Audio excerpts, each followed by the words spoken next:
Ladies and gentlemen, boys and girls, welcome back to another episode of Bros with Brains. With this time, I'm not sure where we're up to here. Scaff, what are you laughing at? No, we just got to time that recording perfectly. I have explosive. Welcome to episode. Welcome to episode. I mean, we've started this shit talk already. Yeah, literally. We've actually forgotten what episode number we're up to, but as per usual, online and not in person this time, joined with my co-hosts Aaron Scaraffi and Benjamin Button Mayfield. Jeez, Mayweather. Mayweather. He's on a deload and has a bit of energy. Look at him go. What's going on? I'm feeling good. It's been 2 days in and I'm starting to feel pretty good. He's on his Airbnb, new internet's up and running. He's just so we're Airbnb this week. We've got some tradies in, ripping the shower up to pieces. So we figured we'd move here for a week and get out of the hair and let it get done. So actually, may have a decent internet connection this time. So I may not drop out as much. So cheers to that. Well, I mean, we'll find out. Don't jinx it just yet. Well, the only thing that may happen is my phone may die, but we'll see. We'll see. That should be fine. We'll cross that bridge when we come to it. We'll cross that bridge when we come to it. I don't like to think too far ahead. Doesn't like to think an hour ahead. Yeah. As per usual, we don't have a single thing planned to talk about today, so we'll just see where this one takes us. Who needs it? A little Melbourne in review and a little bit of shit chat. How are we, gents? How are we doing today? I am feeling quite well. How are you, Benny boy? Now that you've come back now that you've headed back from Melbourne. Frustratingly feeling pretty crap. Didn't get anything from Melbourne that remotely is what I was expecting to catch. So I just did you mean to say that you're feeling pretty crap? Shit joke. For those that are listening, Ben's got explosive diarrhea. Just so that people play along. I hypothesize it must be something he ate. Well, that would make the most sense. I'm gonna go with that too. But no, I'm definitely due. I've got a massage today at 3:30. My back is still not quite good. A little bit of exacerbation going on, but we'll get over it and move past it, get back to training. So went to do a session today. It wasn't that great. So just got my booking in for a good deep skeletal. Hopefully I can just loosen it all back up and try and get the nerve flowing again and less pain. So basically, we fucked you up. No, it wasn't from you. Fucking the week before, one of us got too overconfident on the old hack squats and ended up in a bit of pain. So, cripple life, it is what it is. We had some hack squats on the menu today. It was good fun. We did. It was a good session. Some PBs there. It's always nice. Oh, not for me, but PBs for you. Well, yeah, it's not about you. It's about me, bro. Fucking Fuad. Fuad. It's good. It's a good training session. Feeling good. It's always nice. I tell you, I feel a fucking hell of a lot better than I do this week than I did last week. Now that we can get our routine sort of back in, fucking doing hacks and then hamstrings and then hacks. Dude, it's actually inside wild. A week. Yeah, inside a week. It's brutal. It's crazy how much like you don't realize you're in the because we just finished off week 4 of that training program of that mesocycle, and now obviously I'm in a deload and you're not because we're in a different place because I trained over the Christmas and New Year period. But the amount of fatigue I was carrying was just fucking wild. I didn't even realize it. I actually got a bit of whisper about me today. Yeah, bit of whip in my step. Yeah, a little up and about there. We even started putting together my posing routine. So there you go. Very nice. What are we coming up to 10 weeks out now? I don't know where the listeners are up to now because we're ahead. We're ahead, bitches. Yeah, we've got 1 episode in the bank. Step this shit up. Yes. So they'll be listening. Hopefully, by the time they listen to this, we would have already released the in-person one and the YouTube video and the promo clips. Oh yeah, the YouTube video. We should. Yeah. That's dropping. Well, I mean, it'll already have dropped by the time this is released, but fuck, it looks mad. That does look good. It did look good. He's done a very, very good job, I think, which is always handy. And now we just got to record a leg session. I think, but I think it's a good excuse for both you boys to head north, seeing Chris is already doing it, and we can do it more often. Yeah, actually, I've got flight credit. I might try and book a flight See if I can. Nah, book not flight credit. I No, mean, move you start credit. looking around. Well, no, I Move mean, credit. I genuinely have flight credit that expires at like the end of June, so I probably need to try and use it. Oh, so you want to move before the end of June? No, just as a holiday first and foremost, and then we'll go You've got to from there. acclimatize to the temperature. We Of have course. regular weather patterns up here. When it's hot, it's hot. And Bro, when it's actually like when it's back to cold, winter it's still today. hot. Yeah. Today's good, man. What are you talking about? Today's I mean, today Dude, I is love- today, yeah, but it's like Yesterday. it's wild because it's like it'll be 20 degrees one day. Tomorrow's like up to 30 plus. So it's like feels like it's not even summer. Yeah, looking at the Different forecast, train days though. We lucked out over the weekend. man, we got great weather over the weekend, but we're lucky that today 28, 30 tomorrow, 30 Friday, 31 Saturday. It's like it's pretty good. We can't really. That's pretty consistent. Yeah, Like, this is finally like kicking into summer. It would feel like. It's gonna last for a week. Yeah, bad. We're gonna get it for 2 weeks, 10 days, and that's it. Standard summer for fucking Melbourne. bam, back to At winter. least it was while I was down. That's fine. This is very true. We couldn't have asked for much better weather than what you got. It was good. Like at one gym, phenomenal gym. Like that facility, it's like I'll travel back down just to train there again. But the different the training sessions all had different weather. It was great. Yeah. Friday was muggy as fuck. Like I wore that jersey and it was. And we regrettable. picked the worst possible day to train like a hard leg session on. Yeah, hard half Yeah. And session. you picked the worst possible outfit with that Yeah. really It's like Yeah. yeah, we trained nothing conducive to training whatsoever. trained at peak heat, peak humidity, peak everything, just fucked up. Yeah, it was good. It was a good time. I had It was fun. fun. It was good. And Mike was saying that they get the new equipment at the end of March, or it looks like coming in at the end of March based on freight. So, you know, All the Arsenal gear and whatnot. I think he's got some Arsenal and some Prime stuff coming. What timing? Literally just before season 8 shows. Go ahead. Beautiful. And you guys want to go up to Brisbane, and you know, I'm going to be staying here with all the new equipment to play with. Yeah, but Yeah, see, shit. Queensland's biggest worlds are going to be opening, so Chris is going to come there and train. It's going to be Yeah, fun. but Worlds will not Well, you know I have. will. Yeah, but you know also Worlds will not have the same equipment. No, they've done pretty good. This one, like we'll talk about, there's the difference between people who like money hungry owners and people Yeah, who and- understand training. Yeah, those that actually understand equipment. Yeah, Wanna make their members happy. It's been picked out by big Johnny David, John Davis, his name, Johnny Davis. Mm. And a couple of the actual owners are competitors themselves, so they've opted for the best. Dude, that always helps so much. Like if the owners Right? actually are Lift. competitors and train. I Yeah. can tell when I trained, when I used to have an anytime membership, I could tell when I trained at anytime that was just owned by a guy who wanted money and like Yeah, a guy who of just wanted course. a franchise model versus someone who actually understood a layout. If you got fucking hacks over here and like a leg extension over there and a fucking glute or hamstring machine over here, instead of having a leg area, Mm. I hate you and I hope you die. I mean, very strong words, Ben. You're very, very aggravated. Your stomach playing up a little bit too much. That was one of the segues to the questions, wasn't it, Scaff? It was just a rant about anything. Yeah, so I threw up the Q&A and someone's posted, like, it's the best answer you could put up. Rant about absolutely anything with love heart eyes. Sold. What has pissed you off in the last week? Anything? Mm, Either of you? Tough. People, I mean, I don't know if it's, I guess this is a continual one, but people who don't understand overly diagnosing eating disorders and things of that nature is just as bad as people actually having that actual disorder. Because you fucking like, it's no different. People just throw the word like, I'm depressed today. I'm really stressed today. Like you actually water down the people that actually have it. And I've started to see just so many people who like just dumb shit. Like someone, let's say you're a PT or a trainer, so therefore you stick to your meals and you eat to a regular schedule and you've got your meal space out. And then some douchebag on Instagram is like, that bro coach has an eating disorder because he tracks his food. Fuck, shut up. Shut the fuck up. Nothing out of the usual. It's like they're personally attacking you, Ben.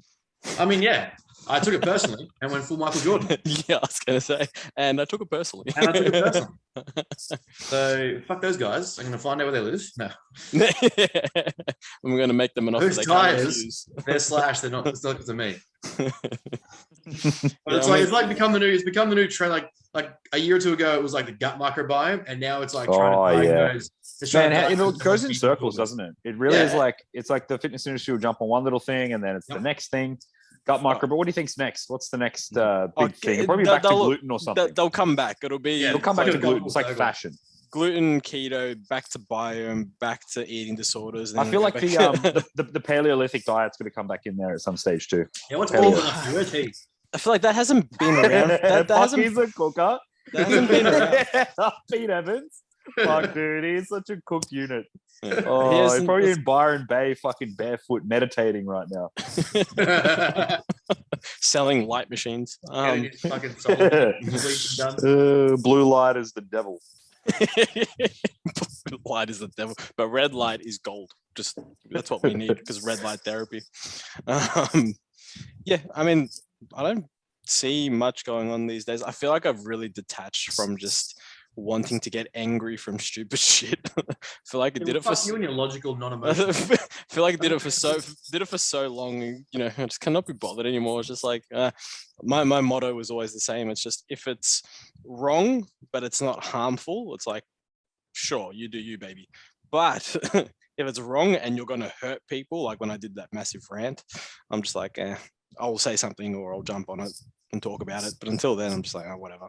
But then I find, especially with social media, I feel like the more, I guess, educated you become, the more that you follow people in a similar light. So it's like you're not really getting wrong information as such. Yeah, you know what I mean? Like, because you don't follow those people. Like, you're just like, you're fucking stupid. I'm not going to follow you. Yeah. Unless there's the one or two that really provide that entertainment value and make you feel good about yourself.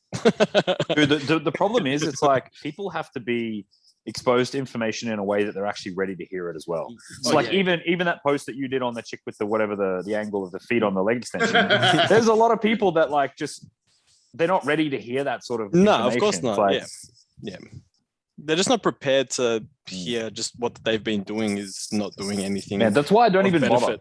Like honestly, I don't comment on anyone else's Instagrams. I don't comment on anything. I just stay with what I'm doing because regardless, like I don't feel like there's any way to change someone's mind. They have to come to that conclusion on their own. Yeah, that's fair. Generally, when you get to a point of like social media interaction and someone's dug in entrenched, we know psychologically tribalism is a fucking huge factor to people's opinions. And once they, especially now that they can echo chamber the shit out of their life by just like their Insta or their Facebook, and people's identities start to become the food choice that they have, for fuck's sake. It just like amplifies and exacerbates the occasion. Yeah, literally, Paleo Pete. Bro, $4 small cheeseburger meal with an extra cheeseburger. Come at me. What is this diet? Fucking, I was let down. I was let down over that weekend. Scaff didn't have a single cheeseburger when I was there. Not from Macca's anyway. We got another cheeseburger. Bro, showed me yesterday. You showed me a thing that they. Did you get it yesterday? Yeah, I got it yesterday when we were training. Yeah, 100% I did. So you take Ben to a Kami, but you don't treat him to your $2 McDonald's cheeseburger. Yeah, nah. I didn't get the deal while he was down. It's like it's like Macca's knew that Ben was coming in, and they're like, "Fuck that, dude, no." But then when we're training, I get a notification. He's not worthy of that $2 cheeseburger. $4 cheeseburger meal with an extra cheeseburger. So then naturally, I added a large chips and a frozen Coke, and it cost me $8. Fuck, I'm laughing. Ben, what was the nicest thing you ate while you were down here? Like the thing that stands out the most. Akami? Oh, that was like phenomenal. What on the menu like stood out to you the most? Because everything doesn't come out in meals, it comes out in single dishes, so that was like a bit different to me. Like, it's interesting, but the different ways they cook the beef was fucking phenomenal. And what is it with the sauce? Like, we went through like 5 plates of the beef. Like, it was pretty phenomenal. There was like, I actually reckon we hit our daily protein just in that meal. 100%, bro. Like, we didn't have much carbs. Like, I had to get an extra thing of steamed rice because like I'm just gonna like shit. I'm gonna say, and 10 days fat intake. Yeah, but that's also because he doesn't eat sushi. So it's just like, well, I'm just gonna eat all the sushi. I just don't eat like I'm just not a huge sushi fish kind of guy. You're about to say that you don't like actually enjoy sushi. You're just like a chicken and abo kind of guy. Yeah, 100%. That's the sushi that he likes. He's like, I like chicken sushi. Actually, forget the salmon nigiri. Yeah, salmon 100%, nigiri. Which is, you know, which is what I'm getting. I'm getting like fucking 10 pieces of salmon nigiri every time. Yeah, chicken avocado, baby. Chicken avocado and maybe a little bit of mayo if you're feeling crispy. That still counts as just a regular meal to me. It's not even a cheat meal or a free meal. I'm just having my usual meal in a different form. Well, you can usually track that pretty comfortably anyway. So yeah, well, it was great. Fucking Akami, you can't go wrong. I did have some eating disorder behavior when I was down there. I only ate 2 meals a day. It was pretty disgusting. You should feel ashamed of yourself. Saved my food. I only had like 2 meals a day plus a Gatorade before training. It was disgusting. I actually came back half a kilo lighter. Disgusting. Never mind the Nutella sandwiches he had pre-workout. All the Nutella sandwiches. That don't count. It was like some carbs and fucking 200 calories. Yeah, but how good is it? How good do you train on it? It's the best. It's why, Yeah, great. man, fucking the bomb. That's why everyone's like, what's your pre-workout meal? Bro, Nutella sandwiches. You serious? Nah, cream of rice all day. So this is another episode of food. Yeah, we're gonna do it. We're gonna do like an episode where we get the editor to come down the guy recording. We're gonna go to Chris's and we're gonna stay with Chris, and he's gonna show us how to do cream of rice, how to do it Like properly. I'm probably like the most what to do, what person. not to do, how to do it properly. No, we'll see. I'm actually I'm going to be changing the formula tonight. So I've been using the circular container as of late, and Dean messaged me last night, and he's like, he's been experimenting with a couple different methods over there in the UK. So yeah. I'm going to switch to a rectangle bowl, and it's a longer cooking time. So let me nail that one first, and then we'll go from there. We need to see Instagram story update. Rice over here. I want Instagram story updates like befores, durings, and after. Like, how did this go? I'm probably the most bro person ever. If someone saw my diet, they'd be like, "This guy's such a bro." Well, I do the same thing. It's funny once we learn, like how we actually learn to track and include the different foods, we still resort back to similar foods we're comfortable and just routine with. Yeah. I do at least 2 rice meals a day with chicken and veg without question. It's not even like a thing. It's just I'll do it. It's like I'll do wholemeal wraps just because it's convenient and easy and just I make it taste good. And then like a dinner might be something a bit different, but like even though we get the freedom and flexibility of like understanding nutrition, you still fall back to like your habits of what your standard foods are.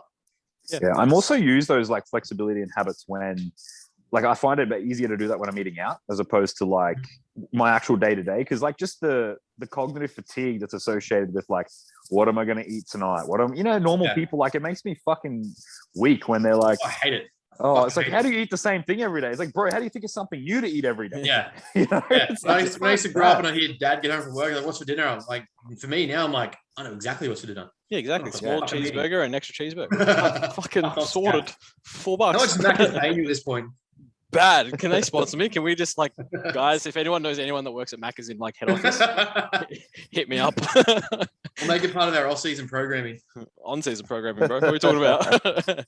Man, if it's tracked and accounted for, it's fucking in there, bro. You'll see once that hunger really sets in, Scaff. You ain't what do you get to do? You have a cheeseburger every day. It's fine. I'll sacrifice food. It's fine. We'll sacrifice 100 grams of rice for a cheeseburger. You won't. You will not. Promise you won't do that. What have we decided that we're doing the Amateur Olympia in 2 years? Yeah? No, all of us. I heard with all of us. We're going to compete in season B and then going to have a mad off season, up some fun subs, and then Would that be 20? Well, mate, what 2 or 3 years from now? 2 years. 2 years. That would be 2024. 2024. Surely travel and life's back to normal by then, I reckon. I wouldn't hold my breath. Well, Queensland just opened international travel, so you guys can suck our dick, I guess. Well, I'll be in Queensland. So unfortunately, we just can't go to WA. That's unfortunate. Ah, shit. But the only place I wanted to go. As fun as that'll be. Could you imagine along the Murray River? Could you imagine for some unknown fucked up reason, like WA gets like Amateur Olympia in 2024? You're like, fuck. Imagine if they would literally just shut wouldn't even for the apply. rest I of wouldn't their want to go. lives. What's that? Yeah. Imagine if they would just shut for the rest of our lives. Just like we're I wouldn't notice. So we're just gonna put like bombs along the border and just separate them. They can be their own island. Sorry, Maui. Alan Maui, you're on your own. Yeah, sorry, dude. Yeah, I mean, you can move over. It's fine. You come back. The rest of you you can jump on the boat, start fucking paddling, start rowing. Come on, you're on your way back. Yeah, I reckon by the time the Bros of Brains podcast and YouTube is taken off by then, we'll 2024 will be a nice period for Scaffy to get some more size on. He can do classic. True. I'll just do board I'll shorts. be It's fine. pushing closer to 100s for under hundreds for opens. Chrissy will be I'll still be in classic. That classic 6 kilos high though. I'll be at my weight cap by that. I cap? probably will be. I reckon I'll be over my weight cap by that point. So we're gonna stretch Chris out. We're just gonna hang him upside down and just. I need to get taller. Make him I need taller. like another extra couple of centimeters. Which reminds me of white chicks. You can get your knees done.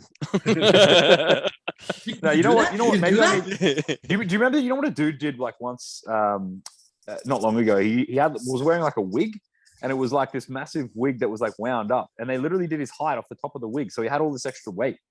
Who was in that? this I can't remember what it was. I saw a video on it ages ago. It was probably a couple of years back. He fully regrets it now and like knows he was trying to rort the system, but 100%. he literally was just doing that to make the weight capsule classic. I mean, if it does, do it. This is a fucking do it. Loophole. Bad. It was a loophole. Yeah. Imagine Yeah, that. Imagine Have they just corrected that since then. Hey, Have they corrected that since then? Like, I'm surely not it's sure. a scalp. I'm right? not sure. I know he's a laughing stock, so I'm assuming that I'm That's assuming fair. yes. That's Can you imagine that, just walking in with this big ass wig? It's just like multicolored rainbow thing, but it's like up here. It's like, well, fuck, man, you got that's where you're doing my height from. Go nuts. You identify as a Fruit Loop icy pole, you can't touch it. True. I identify as. Shut the fuck up. Yeah, so Scaff, mate, make your decision, mate, because by the sounds of it, 2/3 of the party are doing the amateur Olympia. So It's like that awkward moment where we bring someone else onto the show. Now it's 50-50. Fuck you. Well, we still haven't had any hits for the a fourth cast member. Yeah, anyone listening, if you have anyone that you'd like to recommend as a trial, we'll bring them on. as a trial period. We'll put, like we did with Chris, we'll put him on an episode and we'll see Right. See or how it she, goes. he or Me she. and Scaff were talking about it on the car the other day, and we're like, imagine how hard it'd be for us to have another person on. Like, Yeah, I don't want to control more people. Like, fuck, man. through You our guys- trying to fucking- Hey, Fuad can do like 5 at a time. He's, a He's fucking also weapon. like 40 Yeah. something. He's got 15 years on me. When I get there with that experience, then maybe. Aren't you like 42? Nah, bro. 24. Oh. This is a surprise to me. Yes, I just look good for my age. You're at least 30. You rap. Reggie, who the fuck is Reggie? Nah, But yeah, no, I reckon that's what I was saying the other day. Like, it'd be interesting to have a fourth person on here, just as like or even as a regular, like the bro chat does. But having 4 on here with us when we're rambling shit, I imagine it's just going to be like I don't know. What a weird dynamic, right? Yeah, yeah. I don't know. I actually don't know of anyone that would like fit the mold. that's what we were saying. Yeah. Yeah, it's very Like, there's true. people- there's people that are as smart as us, or there's people that are as bro as us, but they're just like that fit the dynamic of personality. The dynamic of the personality of the people that like would fit personality wise that I know that are not really into fitness. Yeah, You know, exactly. so it's Yeah. like Good for yeah. banter and stuff. They just wouldn't understand Yeah. the banter when it comes to like our fields. Then we just start chopping shit about training. You see him just like shooting out like full Nick. Huh? Yeah, you just stare off into the distance, like, sure. All right, bring it back now. Yeah. All right, I'm just talking shit now. Come back. That's very, very true. Should we move into some questions? yes. Let's do it. Well, I mean, we haven't given the listeners anything of value at this episode yet, so let's give them some. True, we may be able to dig a little bit deeper on some of these. Well, Actually, we this- usually need like a week to build up emotion about something stupid, and we literally just saw each I mean, other. there's a few questions that we could dig into. So, like, you know, like we could expand on some of these. This would be a nice, I think, a segue for those that are looking for some quality information. You get ready. The difference between natural versus enhanced peaking. Oh, that's There you go. Like, see, That's we're a- up and that's about. a can of worms. I think, bro. So all of the dehydrators and diuretics. Well, I mean, I think that goes without saying. So, you know, natural, you're not really going to have access to diuretics, and you know, I mean, you have natural diuretics like dandelion root and shit like that. Cranberry juice. But realistically, like if you're a natural, like you should be ready ahead of time, have a practice peaking protocol, like, and likely you should not be touching water at all. There could potentially be certain instances where you may manipulate water and sodium for an enhanced guy. Whereas I would say for a natural, they'll probably stay more consistent across the board. Try and keep the variables as consistent as possible. Whereas like for an enhanced guy, there's certain situations, it's very context and individual dependent. So it's hard to like, you know, and even still, actually, even kind of tends to be race dependent as well, to be honest. I've had effective peaking protocols different with, you know, black people versus white people, which I know that sounds quite racist, but physiologically, they have the ability to handle carbohydrates different, fluid different, sodium different, you know, all the variables that go into a peak week. But I would say from like an overall scheme of like what I think is the main difference, is just that a lot of the enhanced guys will use. I don't like the use of diuretics. I don't think that they're even warranted in bodybuilding, and I think that they kill a lot of people and potentially cause irreversible kidney damage. Whereas, for naturals, like, fuck, if you're using a diuretic, son, you're going to be the flattest man on the planet.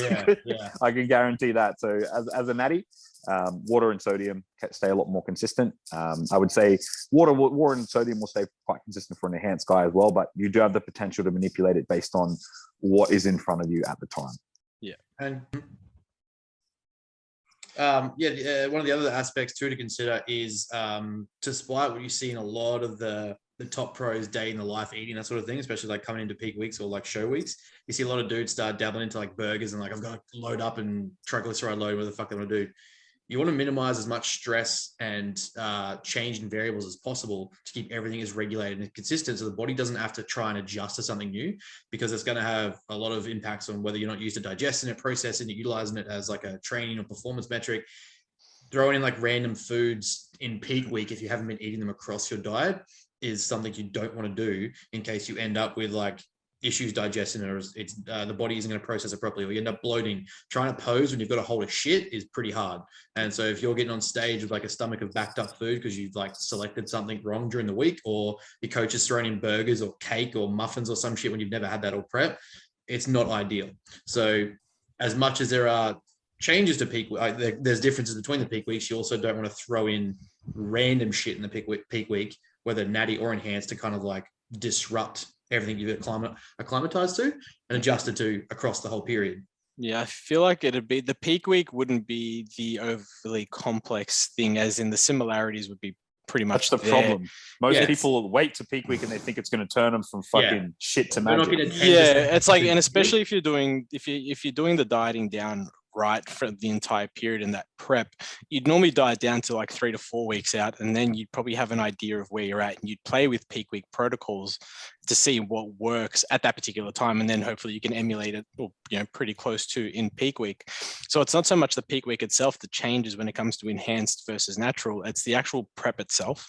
It's like the ability to use enhancement versus non-enhancement. That's where the differences is, because you can have a much shorter prep as an enhanced individual because you have, exogenous things happening and working to your favor, whereas as a natural you don't. So, and you'd also have to probably prep for a longer period of time as a natural than you do, as an enhanced, right? So it's like we see that, especially in the States and stuff, we see a lot of these, pros that prep for like 12 weeks, and we all sit there like, man, if you had an extra 3 weeks, like it'd look 10 times better. Like, what are you doing? And then you look at, the really good naturals and they're prepping for like 6 months and you're like, yeah, well, do you need to go that long? But then, like they're opposite ends of the spectrum. They're very extreme, but as always, it's usually somewhere in the middle. But we find that with natural competitors, we'd probably have to prep just that little bit longer. We have to account for, more things than we would as an enhanced, because enhanced is pretty straightforward in that let the drugs do their work, keep to the same foods, and you're going to get, to the intended goal. Well, you should. I guess one extra difference there would be accumulation of exogenous stress. So like drug accumulation over your period of your prep. Well, obviously you don't want it to be peaking too heavy, but at the wrong time in prep. Like if you come into a peak week and you've got like a shit ton of drugs in your system, but also you're trying to force out more work and trying to do too many extra things, it can be detrimental to how you're going to relax during that week. And then you're trying to fight that with more drugs, which is just not going to be a good conducive cocktail to actually peaking properly and relaxing and letting the body just do its job. So I find that's a bit of not a concern, but I guess that's something to consider too, is like obviously the natural guys don't have a drug protocol to peak or consider coming into peak week. And it might not be that you back off everything, or like it might not be you throwing in new things, but it's just like, are you adding in new esters, or are you adding in new compounds, or are you backing off them and letting the body just sort of relax a little bit more into your into your show, and then looking at your diuretics and things like that? I think we covered that quite well. What do you think, Chris? Any more to add? I think like if you are going to I think what Ben touched on before with like a lot of people, a lot of the old bro science of like, oh, I'll have a burger pre-show, or I'll have a burger here, I'll have a burger there. Like that doesn't hold true for both naturals and enhanced. If you are going to run a peak week protocol, like the skeleton of like most of them would be either you have a few different options. You can either front load, back load, you can linear load, or you can rapid back load. So there's multiple different peaking strategies that you can go with.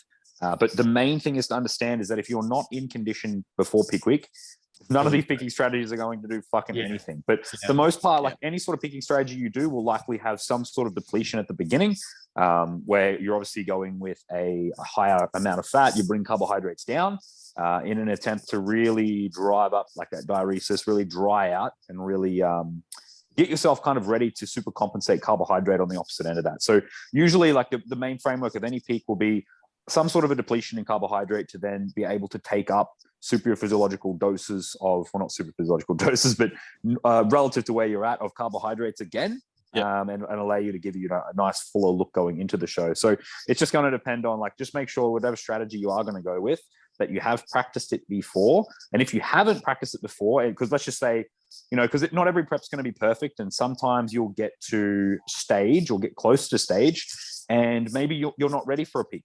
Maybe you don't have time to run a practice peak week. You had to continue to diet all the way through because you're a little bit behind.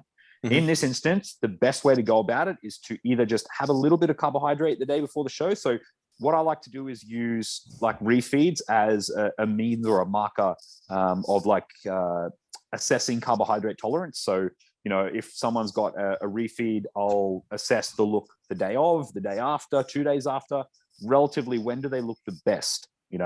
So I can use that data. So that way, if I don't need an actual peak week, or let's say they're behind and I don't have time because they need to continue to lose more body fat, I'll actually I'll just run them all the way through and then just maybe give them a little bit of carbohydrates pre. So if you're unsure about what you're doing, what variables to play with in terms of, sodium, potassium, water, all of these things, and you're not tracking these things coming in and you just want to keep things super simple, super basic. Because again, these things are only going to improve the look very, very, I suppose, it's a very, very small amount that you could potentially increase, but you have the capacity to fuck it up majorly. So I can't remember who said it. I think maybe it was Lane Norton, but the main goal with peak week is just not to fuck it up.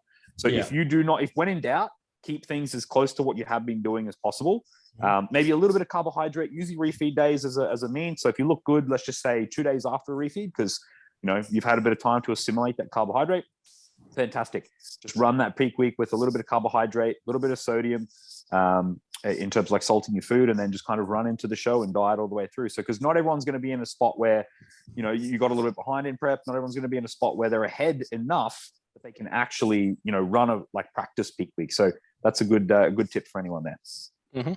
Very, very well covered. Strategies you use with new clients that don't know how to track food. Ooh. So I actually have, this is a good one, because initially when I first started coaching, I had nothing in place. And I can't tell you the amount of correspondence you have to have with each individual client answering the same questions over and over and over again. So I feel like the main things that people need to cover when it comes to tracking with MyFitnessPal is, we know MyFitnessPal is an absolute minefield when it comes to tracking, right? So we need to understand, how can we get this client upskilled as quickly as possible so they know how to create foods, know how to log foods, and where to find appropriate nutritional information. Both correct nutritional information in terms of like fresh fruit and vegetables, and also from the actual like websites eating out. Because if you ever search in MyFitnessPal for, even just McDonald's, like it's going to be incorrect. You have to assume that whatever entry you search for is incorrect. So basically what I'll do with all my clients is I have a video that goes through each and every single part of the actual process, and I'll put them through exercises each week. And the first one starts super, super basic. It may just be as simple as setting up MyFitnessPal, or how to create a food, or how to log a food, or how to search for food. So I usually go through and have a video creating each of these things. I'll have a video explaining how to use like NutTab as well, for the Australian Food Composition Database, where to find, information. That's basically just information for all fresh fruit, vegetables. And then, if you are going to use the MyFitnessPal database itself, how to actually use it effectively. So, if you are going to search for things, at least you make sure you put NutTab after them. And that's going to allow you to at least find an entry that someone's logged, and you can be pretty sure that if they've gone to the effort to, find it in NutTab, it's going to be pretty close, rather than just searching like, chicken breast and, anything 500 different entries can come up that could be incorrect. So I'll correspond with my client back and forth each week. I'll get them to add me as a friend on MyFitnessPal. That way, turn their diary onto public. That way I can see everything that they're logging. And then in the initial weeks of coaching, I'll go through and make sure that, all of their loggings are correct, because, if their goal is to lose X amount in 12 weeks and you're wasting that first 4 weeks because they don't know how to track, you've lost 4 weeks of the coaching process. Yeah, I mean, I don't go to that extent now. I'm fortunate. I can just send them a link to use the Flex Success macro tracking and macro education. So which I also do as well. Yeah, which is very, very handy these days. In saying that, I personally don't get many clients anymore that don't know how to track. So I'm fairly fortunate in that aspect. But when I did, I'd be probably sending them, I'd be looking at YouTube videos to see if anyone had already obviously created them, because it'd make my life much easier, and just send them ones that I obviously saw that were correct. The other thing would have been, I ventured away from MyFitnessPal quite a bit and went to Chronometer. I just found that it was a much more user-friendly app, especially if you had it on desktop.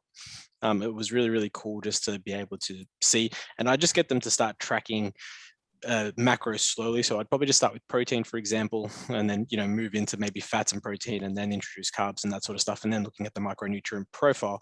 And then obviously just educate on the way through about fruits, veggies, and how important they are and that sort of stuff. It was a much more sequential approach. It did take a few weeks, but I had accounted for those few weeks only because I didn't have anyone that needed major weight loss or anything like that straight off the bat. So it's kind of like, I want to lose this amount of weight. Cool. We're going to take a couple of weeks just to get you used to tracking and educating you on this part. And then we'll start off, what it is that we need to do. So, dude, Chrono is so good, because one of the biggest issues with just tracking macros, and this could be a massive issue that people have at the beginning, is yes, any sort of portion control is fantastic, but 9 times out of 10, people are going to be well deficient in micronutrients. So like they may start tracking their macros and their calories, which is great, but they're still not eating the appropriate amount of fruits and vegetables. So Chrono is basically an app where, it will give you, like, you can track an entire day of eating. It's got a verified user database. So all of the entries are pretty much going to be correct. And then pretty much what you can do there is just go through and actually see where the deficiencies and gaps are within your actual nutrition. So you can actually supplement from there. So people often ask me, what supplement should I be taking? Well, it's kind of dependent on what your micronutrient needs are. So if you get someone to track a day of the eating in Chrono Nutrition, so I actually go the opposite, because I find that on the mobile device, MyFitnessPal is more user friendly.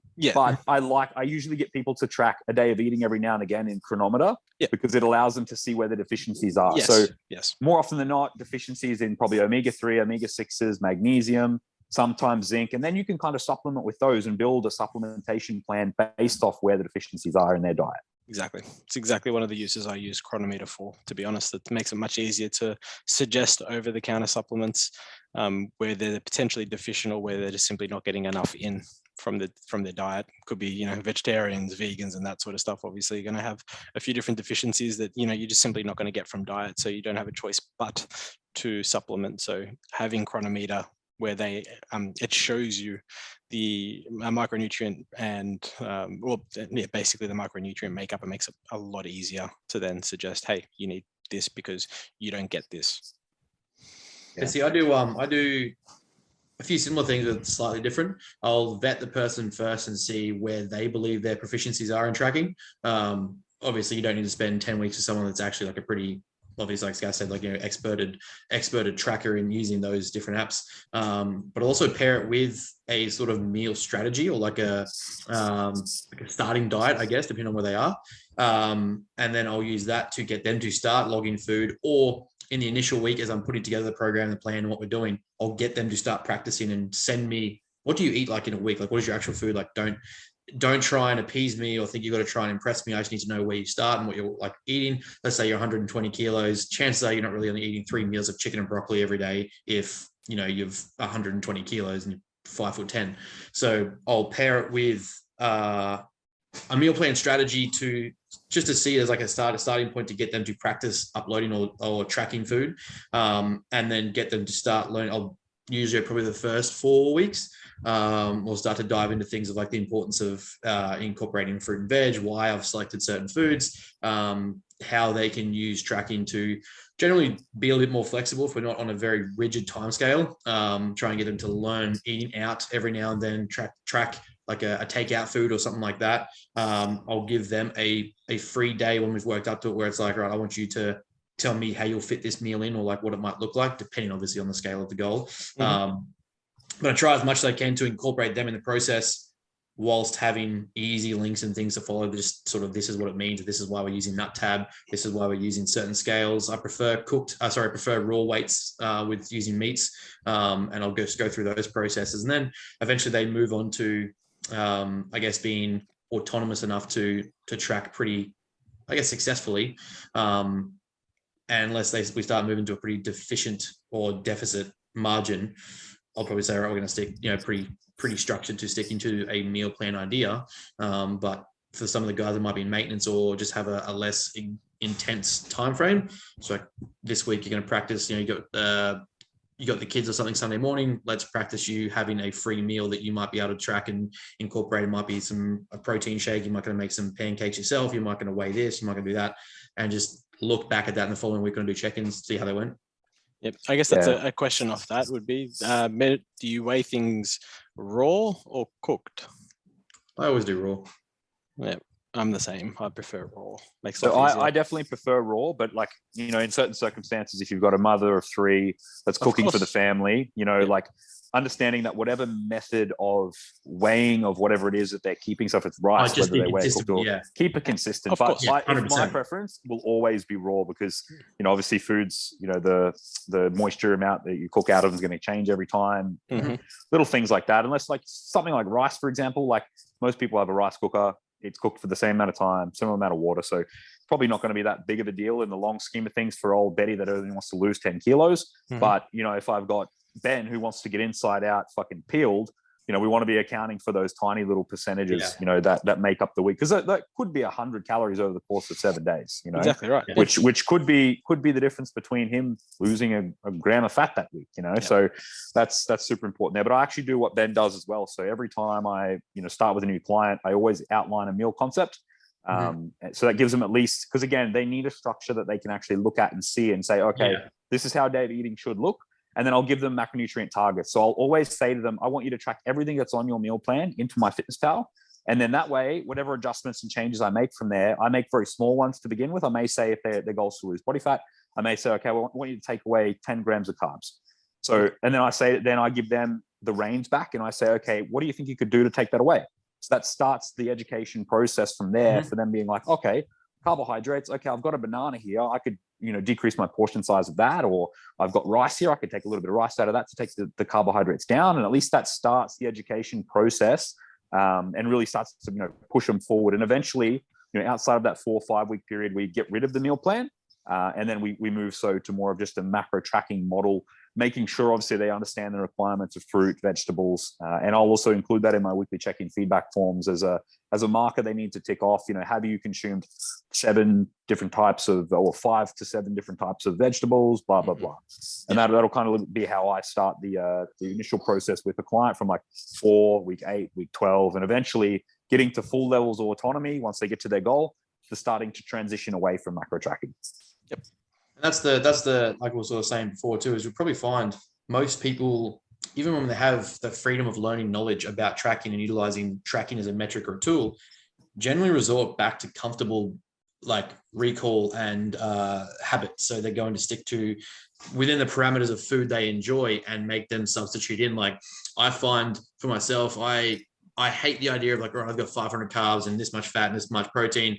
I'm just going to go make random shit every single meal, every single day. Like I know that I'm going to resort back to very similar foods and very similar, I guess, borders of what will be in most of my food. So me and Dalton, we talk about it. I'm like, yeah, look, let's just take away this. Or like, if we're going to make an adjustment, I'll probably just swap out like Nutella for jam or something like that. So I'm already taking away fats there, but predominantly, no, I'm still going to keep a spread and I'll keep some crumpets or some bread or something like that. So predominantly depending as the calories change, either shrink or increase, people tend to stick to the same sort of foods, which is why encouraging diversity of nutrient intake is important, because we do then start to get deficits and we sort of niche into specific foods.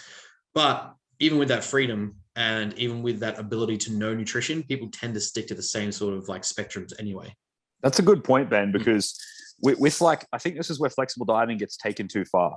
You should be flexibly able to diet in the sense that you can swap around your meats, your vegetables, your fruits to get micronutrient diversity. Not, okay, here's a completely new day. I'm going to change every single food I eat so I can have a completely new day of eating. That's the way that it should be. You should rotate things in and out seasonally so you can get an abundance of micronutrients and you can switch them around. Yeah. It's a like for a like, pretty much. Yeah.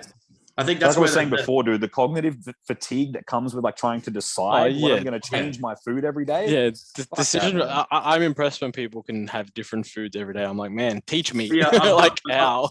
I've got 13 carbs left, 21 fats, and 15 protein. What am I having? This tiny bit of Jello mixed with like this weird peanut butter, and like it's like when you stick to the same thing every day, and you kind of know, you can substitute in veg or like different fruits, but like you're within those same parameters, it still gives you a guided meal plan without being like, this is my exact meal plan, it's chicken and broccoli. It's like, no, you get that freedom, but in that freedom, there's still limitation and restriction. And that's where the achievement comes from, is that you're still going to be considerate of micro health. You're still going to be considerate of just general body health, but you're also still going to be within those metrics your coach has given you or like you've figured out and you can work with, as opposed to being like, right, tonight I'm going to have a pizza at 8:00, but for the rest of the day, I'm going to have like this one little bit here and this tiny thing here to make it fit. I think that's where tracking and like flexible dieting gets that horrible reputation, is from idiots that misappropriate the tool.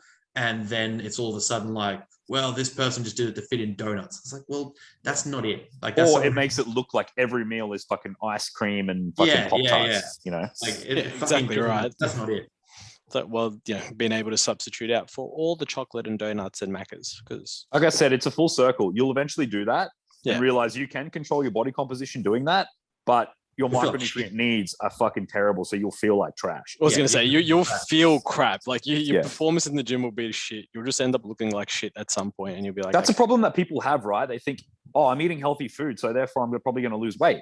But you can overeat on healthy food just as much as you can overeat on bad food, you know? It's like, just harder to overeat on healthier foods. Oh yeah, good luck getting like 5,000 calories in on like, just chicken, broccoli, and brown rice. Yeah, that's a lot of food.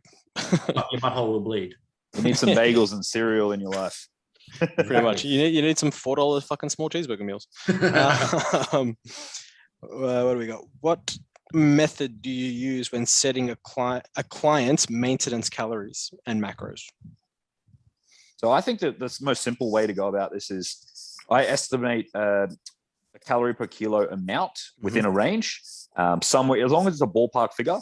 I'll have them track their body weight over probably a 7 to 14 day period, and then I'll assess the relationship. So I'll see, okay, on this amount of calories, did their body weight stay the same, increase, or go down? You can also use, equations like Harris-Benedict, Catch-McArdle, whatever it is to calculate them. But whatever method you're going to be using, it's just important that you're actually tracking the body weight along with that, so you can actually see what the relationship is between the calculated maintenance that you've come up with for this client, and then also to what their body weight is doing, so then you can adjust from there. Yeah, I think using Catch-McArdle so often for so many years, it's kind of like now methods changed in that because it's done it for so long, and you see people's sort of physiques, goals, and their body weights, and it's like they're very similar to other people you've had in the past. So it's pretty easy to sort of pick the cows to start with, and then you're obviously going to change because maintenance is never the same. It's always changing. But I tend to actually go with the gram per kilo for the macros, and then I'm not too stressed about total calorie to start with. I'll just look at literally the macro content, and then from there adjust based on the way the physique changes, especially if their goal is either to cut or grow and that sort of stuff. So, I like to sort of use that 2 gram per kilo for protein, depending on the person. Like sometimes I'll go down to 1.6, sometimes it boosts up to 2.2. It just depends on the situation, obviously. And then with fats, it's kind of like 0.5 to a gram for males. And then for a female, maybe 0.75 to maybe 1.2 grams of fat per kilo. Again, situation, goal dependent, obviously. And then the rest I'll fill with carbs based on their activity. So it's like, how active are you? Because the more active you are, usually you would think maybe the more carbohydrates you're going to be able to tolerate and, utilize. Whereas the less active you are, usually the less carbs you're going to probably have. And the goal is then to obviously increase expenditure so that we can feed you more food. And that's how I like to create the deficit. And then when it comes to like maintenance as well, it's like I'd rather up your maintenance by simply upping your expenditure. Then we have that little deficit, and then I can be like, okay, well, I'm going to increase your food and just continually have that higher energy flux. I'm the exact same. So that's exactly how I'll come to the calorie number. Then I'll literally divvy up the. I tend to some individuals I'll take protein probably even higher than that, anywhere from probably like 1.5 to in some cases 3 grams. Same with fat intake. It'll be 0.5 to 1, and then fill the remainder with carbohydrate. So typically, I think in terms of like characterizing most of the people that I work with now, depending on the population group, like for females, it's probably going to be somewhere in the ballpark of 25 to 30 calories per kilogram of body weight. And then I think for like, most males, it'll probably be like 28 to, in some instances, 35 calories per kilogram of body weight. And I believe that approach is it Lyle McDonald? Is the calories per kilogram a Lyle McDonald thing? I'm actually not sure. It could be, very well could be. I think it is, because he's obviously the pioneer. That with me as well. I think it was from he's the pioneer of a lot of this stuff. So I wouldn't be surprised, but I'm not entirely sure who came up with the method for that. But yeah, I mean, it works. I think it's also I don't know if it was Lyle McDonald or if it's in the research. I would have thought, I mean, unless he proposed it and the research came out after, but I doubt that. I think it's just research that really shows a lot of that. One thing I think I'm assuming that's where he would have pulled the numbers. Yeah. Even if he did create them, it'd be based on research. Yeah. He wouldn't just be pulling it out of his ass. No, exactly right. I think one thing to be considerate of too, if you're coaching yourself or going through your own dieting advice, be mindful that maintenance changes as your weight changes depending on the previous macro cycle you've been in, or like the phase you've been in. So, for instance, I've got a client who's down to the lower end of 80s. We started at the mid end of 90s. Where I take his maintenance to now is going to be coming from the fact that I'm going to drop off some of his output because we were trying to get him aggressively lean. So I'm going to drop off some extra cardio and some extra steps, but I'm also just going to gradually increase his food. So his actual maintenance isn't going to be as high as it was when we started, because he's now 10 kilos lighter and we've backed off his output a little bit. So he's probably only going to need an extra 250, 500 calories to get back up to maintenance with some decent training intensity. And then he's going to use that fuel. Also to consider too is that with greater food intake, we tend to find greater energy expenditure. So people will train harder. They'll probably move a little bit more, fidget more, like the NEAT goes up slightly. So all those little variables affect what your actual maintenance is. And there's never really an exact science. Yeah. So don't think that what the boys are saying is like, oh, we just guesstimate these numbers. It's educated guesstimation, but at the same time, you can't be exact with it because everything's going to change. Where you started your maintenance versus the maintenance you after a heavy deficit, or where your maintenance is after a heavy weight gain, like that's all going to affect. So we've also worked with a lot of people. Yeah, that's right. We worked with a lot of people over many years. So it's like you just hone that skill in. And it's kind of the goal, right? When you get experience as a coach, you're able to just sort of look at someone and be like, all right, you weigh like 100 kilos. Cool. We're going to do this, and this, done, sorted. And then we're just going to, it's not like we're doing it when we're picking these numbers randomly and then having them set for a period of time. It's like we are continually monitoring the physique basically, and saying, hey, you want to be in a deficit. You're not dropping any weight. You're not dropping any body fat. You're not hungry. It's like, let's take away some food. This is what we start with based on where you're at, but like what we see, and then we basically change or monitor week to week, month to month. That's so on and so forth. What you said there, week to week or month to month is the best way to go about it. Because how often do you see people that make changes way too early based on their own perception? So that they'll see the weight on the scale will go up, and then the knee-jerk reaction is, I need to take food away. Yeah. If you're going to coach yourself, make sure that you actually put aside a dedicated day that you're like, okay, I'm going to assess the data over on this day, and then look over the last 7-day block. Not just be like, on any given day, be like, oh, I'm going to go up this way. I'm going to bring my calories up today. I'm going to pull them down. Assess the relationship of actual undulation of my calories. Yeah, pretty much. Yeah, well, it's like sometimes you're going to get a coach like, I know I've done it before, where it's like literally week 1, like the guys are like, dude, I want to drop X amount of weight because I need to make this weight class for this sport. It's like, cool. looking at you, this is what I think your maintenance would be. Let's see what it looks like for a week. Cool. You've kept the weight at that food, and basically your appetite is a 5 out of 10, which means you're not hungry, and you're not full. Perfect. This works well.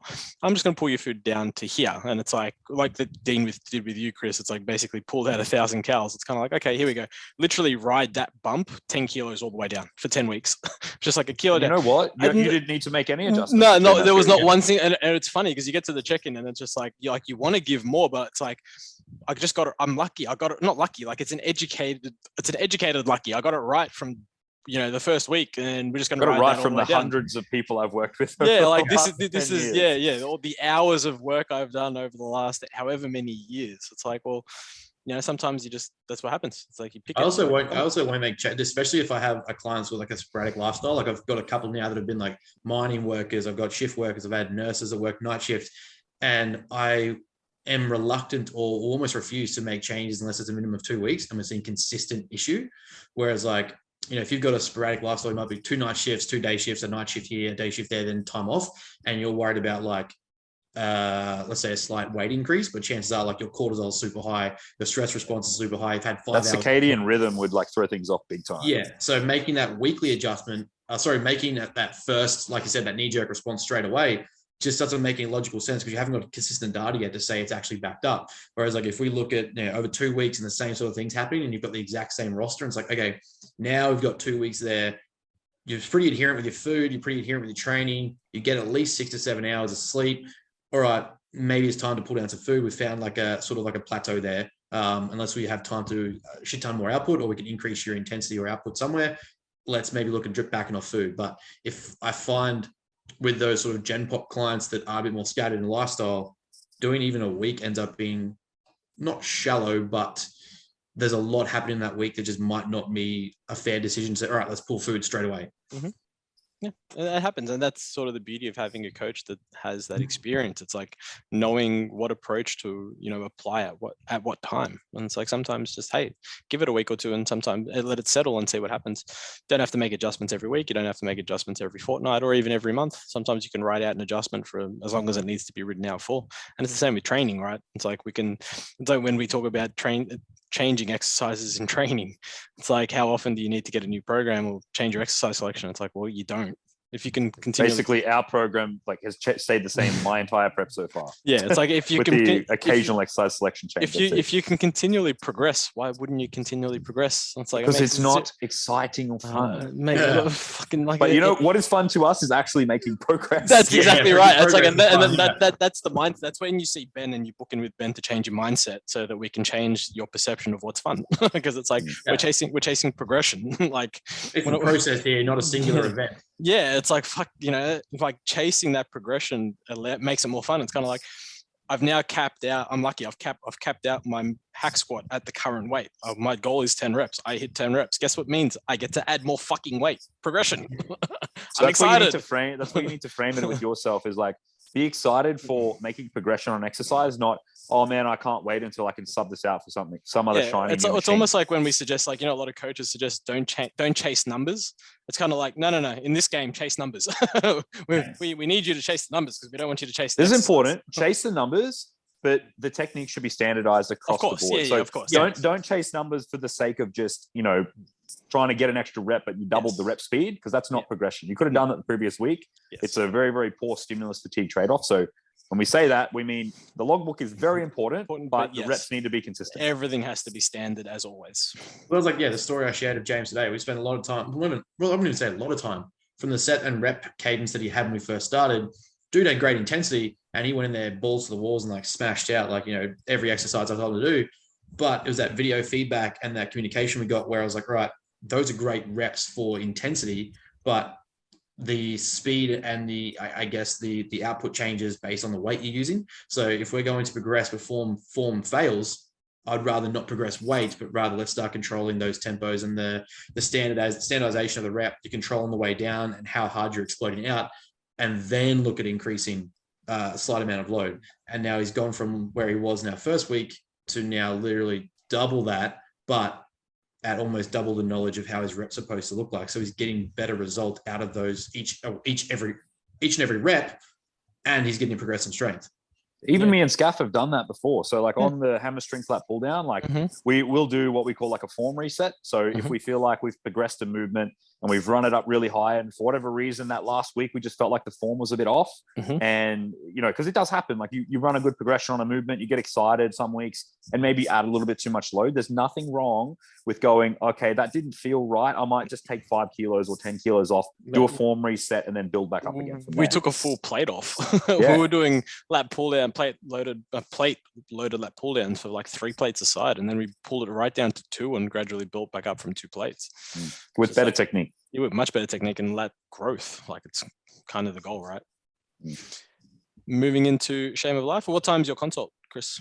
What time is it now? I think it's 20 4. past 4. Cool. We'll do this for 10:15 and then we Yeah. can wrap up because it will put us at our usual hour and a half ish. Let's find a good question first and foremost. Because you are offered $10 million to breed with Yes. another species of your choosing. Proudly introduce and describe your new crossbreed child to the group. Jesus. Uh, Well, I've already got a horse cock, so I guess. That was after the vaccination. Yeah, that was after the vaccination. You're offered $10 million to breed with another species. Of your Oh, here's a choosing. okay. Like, who would like- you breed with? Like, what would you breed with? Not who. I want to say like maybe like a gorilla or something. That's what I had in my head, but then I'm thinking of like superheroes, like Spider-Man. But then how would you breed with a spider? Yeah. Micro penis. Yeah. It's like in my head. It's Nah, like, fuck that. Like that spider will try and eat you or something after you. Is a fucking. Well, yeah, I guess it depends on what characteristics you get. Imagine that. You fuck a spider, have a kid, and the kid eats you. Just circle of life. Circle of life. See, I want to maybe- say a mermaid, but you can't even do that because the part you fuck is like the part that's not human. But that's a fictional character. That's not even Yeah, a but real it's still thing. funny. We don't know that Loch Ness is real. Yeah. Leave Lockie alone. What about a shark? What about a shark I mean, good luck. or an eagle? Imagine a person just with a fucking Picture banging America's set about of to shoot wings. right now. A banging set of wings. A banging set of wings. Those wings are hot. Those wings are hot. What's Chris say? Those wings slap. Yeah. Those wings slap hard. Bro, you went hard on slap last episode. I realized Back to that it. when I was listening back Let's to talk about it. food. How to get Chris turned on. Let's talk about Talk about- cheesecake. Talk about food. Yeah, that's a shit question. The most irresponsible gift to give a toddler. Batteries. I'd say a gun, but hey, that's just me. Anything sharp. Anything they can eat or put in their mouth. Fair. Batteries. Batteries. Batteries. For sure. I mean, batteries is a very logical one. I like that because it's very realistic. Hey, I'm basically already a dad, so I just need the child. He's a dad. He just needs the child. I was gonna say more like he's the kid, and he has to put his batteries up like on the fridge. So I actually can't wait to be a dad. I want to be a dad within the next like 2 to 3 years. We're gonna get your pro card fucking ASAP then. That's the plan. We're trying. Here we go. Be a cat with a man cock, or a man with a cat cock. Well, I'm going to be a man with a cat cock because no chick's going to want to fuck a cat with a man cock. Because then she's Maybe- fucking a cat. But maybe a cat will want to fuck a cat with a man cock. I don't want to fuck a cat though. You But still you- got a man brain. But Don't you? well, we don't know that. You just says you're a cat. Okay. Well, if I'm a cat, I still got my brain. Well, be a cat with a man cock or a man with a cat cock. I mean, Man I'd still with a be. cat cock. Yeah, I'd still be the man with the cat Yeah, cock. man with a cat. Yeah. Okay. I just feel like Basically, that's me now with the size of my small penis. which player or which player's life would make the best video game? I got money on Chris. Yeah, probably me. Yeah. Yeah. I feel like Chris's life would be interesting as a video game. I've done a lot of things, You have done a lot of things. This is very, very true. but like at current, it'd be very boring. Just like all three of us. All of us. yeah, it's like currently like our lives are all the same. Very, very boring shit. Okay. Go to work. I mean, imagine we actually have offices. Let's make it for this question because it's still a funny question. Go to work naked for a day or send a tasteful nude to all your phone contacts. I'm going to work naked for a day. I'm going to work naked. You got family and shit in there. Yeah. But I mean, that's not like they haven't seen it before. Well, basically everyone at work has seen me naked because they've all seen me pose. So Yeah. So it's kind of like, yeah. I mean, context, because it's like if we use RBT as the last place I worked at, like they haven't seen me really naked, and I don't know if I'd want to walk into RBT and coach all day naked. Yeah, but who is there that you'd be like ashamed of like showing your body to? Well, I don't know if there's anyone there, but it's like then on the flip side, it's like, yeah, my family contacts have seen me naked. They raised me like as a baby. So it's like, What's wrong with that? So I'm saying, it's like, do I send the naked? Oh boy, photo? your dick's grown. Yeah. Oh boy, that's exactly It's still the same. So you know what I mean. So it's like send photo to contacts, or go see people that I will see every day. Because think about it. I mean, imagine the amount of contacts that you don't see in your phone. That's what I mean. Like, I don't even know who the fuck I've got in there. I've probably still got like clients from RBT when I was there. That's what I'm saying. So it's like, does it really make a difference if you send them a photo versus if you see people every day, like if you go to the office? Am I really peeled at least? I'm sure. Let's all say that we're 3%. Let's say give you like peak like prep period. Am I in peak conditioning? Yeah, let's Am I say sending them like a bare ass photo of my peeled glutes? Let's say it's 3% body fat and we're sending walnut glutes. Yeah, I'm sending the picture big time because they're going to be disgusted or impressed. Yeah, right. Anyway, someone's impressed by this. You're going to get a bunch of messages back saying like, "Who the fuck is this?" Because old phone or new phone, who this? But I mean, they're still getting impressive peeled glutes. Either going to be ew, that looks gross, which I'll take as a compliment, or you look extremely muscular, and that's also a compliment. Well, either way, it's win-win for my ego. This is a funny one.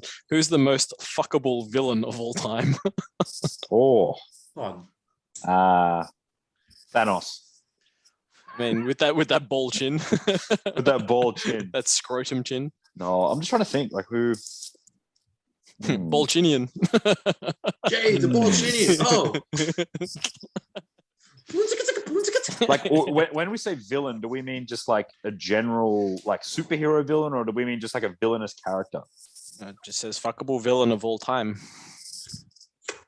Arnie Terminator 1. Oh, I was gonna say, what's her face from Thor 3? Hera. Why did I immediately think of Kate Blanchett? Why did I immediately think of a dude when you could? I did the same thing. I was like, Arnie. Because you guys have tendencies. Interesting. Dude, what of it? It's like, I like naked dudes. Yeah, I'm thinking. Well, let's be honest here. Most female villains are pretty boring. Venom. She was pretty good. she was pretty good. Yeah, like I find her attractive. But she fucked shit up. Bane? Which Bane? I'm talking Tom Hardy. Oh, okay. I was gonna say there was the other Bane that they did. Yeah, the original Bane from like Batman Forever. Uma Thurman, Poison Ivy. Oh no. Great villain. Actually, no. Old love from the Dark Knight. Oh, Heath Ledger? No. You're thinking of Anne Hathaway. Yeah, Anne Hathaway. Yes, Anne Hathaway. Yeah. No, but she's like an anti-hero. She's an anti-hero. Yeah, I was gonna say I don't think she's that much of a character there. Yeah, I feel like she's not that much of a villain. She stole the diamonds, but like in Harley Quinn, Michelle Pfeiffer as Harley Catwoman. Quinn, yeah, Harley Quinn. Yeah, Michelle Pfeiffer as Catwoman, the original well, not the original, but I mean the original Catwoman. She was good because she was a genuine villain. She wasn't an anti-hero. Like Ryan Reynolds is Deadpool. Yeah, but again, I still think he's not a bad guy. No, that's what I'm saying. He's not a villain. Yeah. No, we've had that one. Just trying to find a good question because they're all pretty shit. Here we go. What's that new game? Have you? We've got a few cards still to go, so I'll go through the good ones on here, and then we'll get to the new game. But you are a mermaid, utterly obsessed with the human world. What made-up name have you given land people's genitals? Well, I mean, if you think about it, you're a mermaid. You've never seen a penis or a vagina, so what are you going to call it? That small thing. Slapsticks. What's the one of Land dweller? That hose. What do they call it?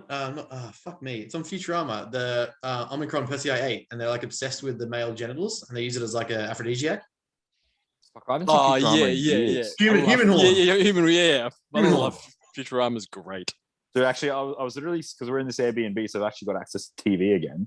We don't have TV in our apartment, but I mean, like normal TV, and like Family Guy come on at like an early time, and like fuck, some of the jokes in Family Guy, fuck me, they take it there. Did you see Like- that? I think there was one I sent the chat the other day where it was like the Family Guy were doing the Olympics, and it was like they'll do running, and the announcer's like, "All right, on your mark, get set, white people, go!" And then like they start running, and then they're like everyone else, and then they just shoot past them. It's fucking great. You Oh, they definitely fucking can't do take that it now. there. Like, it's fine. I'm surprised they're not cancelled with the fucking like cancel culture I that's out think there because now. they do it so evenly, you can't. Like, there's no Yeah. particular race you can be mad about. No, Yeah. they do it like across the board. They don't give a They're fuck. like Dave Chappelle, like he attacks everyone, so you can't be Yeah, mad. exactly. You can't be mad because everybody's a target. All right, last one. The most off-putting kind of Tinder picture. Man with a fish. I was gonna say. I mean, are you looking for men on Tinder?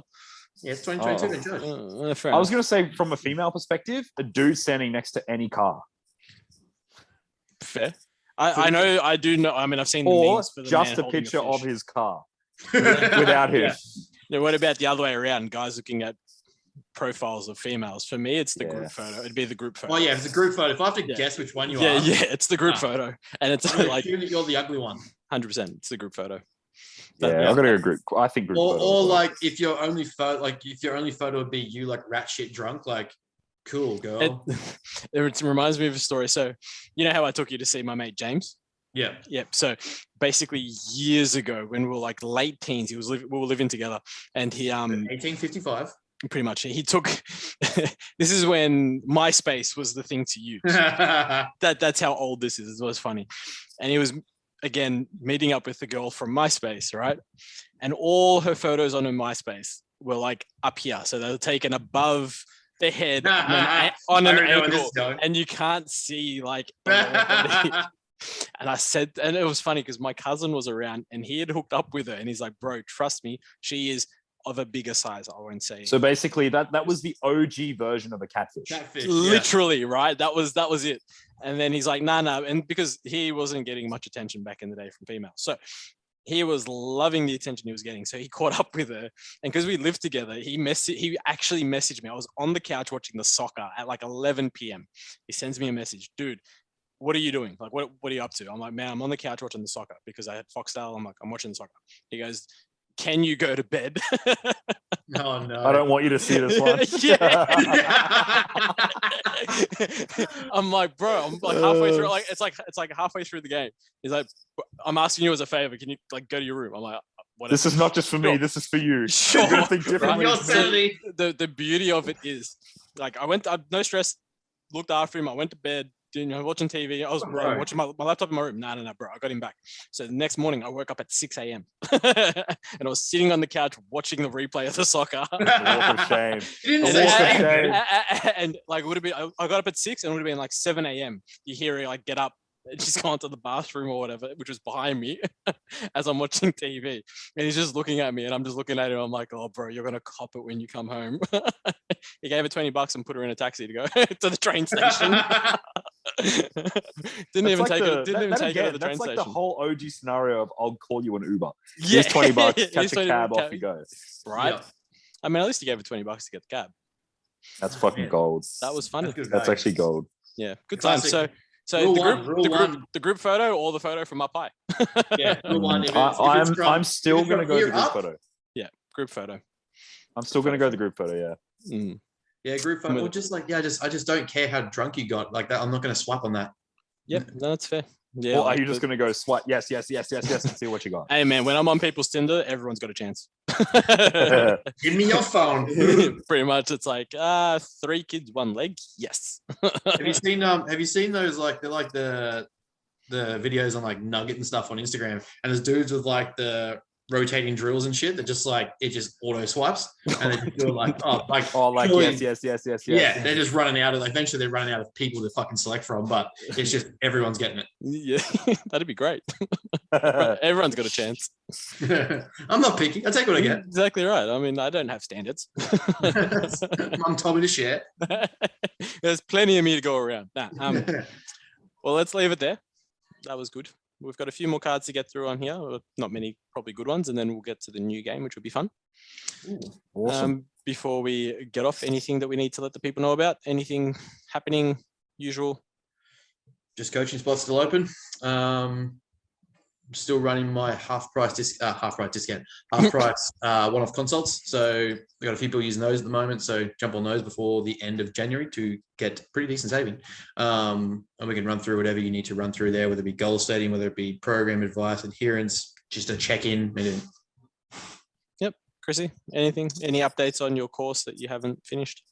Well, I haven't been able to do too much on it this week because I've had a bunch of new consults, but just the same old still.